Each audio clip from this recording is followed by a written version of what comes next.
1000 रुपियाँ ठिक पारेर राख्नुहोस् है त। भर्ने होइन त आइपिओ। आजदेखि फेरि नयाँ आइपिओ खुलेको छ, त्यो पनि सर्वसाधारणको लागि, सबैले भर्न मिल्नेछ। सो कुन कम्पनी रहेको छ र कति किताको लागि खुलाएको छ, कति किता भर्ने कम्पनी कस्तो रहेको छ लगायत सम्पूर्ण कुराहरूको बारेमा म तपाईँहरूलाई यो भिडियोमा जानकारी दिनेछु। आजदेखि आइपिओ खुलाउने कम्पनी रहेको छ सूर्यकुण्ड हाइड्रो इलेक्ट्रोनिक लिमिटेड। यस कम्पनीले चाहिँ पहिलो चरणको आइपिओ खुलाएर बाँडफाँड गरिसकेको छ।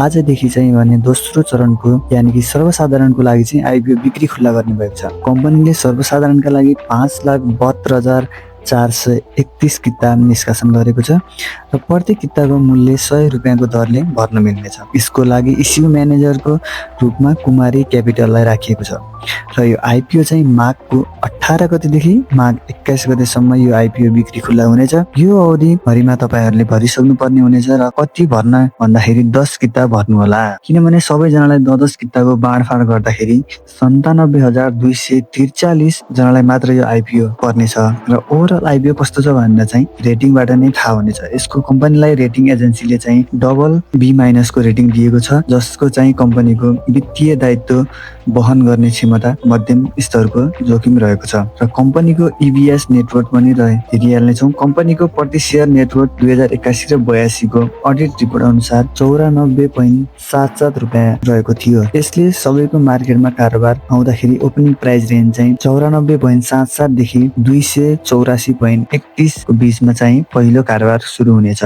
यानि कि ओपनिङ प्राइस रेन्ज चाहिँ त्यही रहेको छ। यस कम्पनीको प्रति सेयर आम्दानी यानि कि EPS चाहिँ -0.31 रुपियाँ रहेको छ। त्यसैले यो आइपिओ सबैले भर्नु होला। Thank you.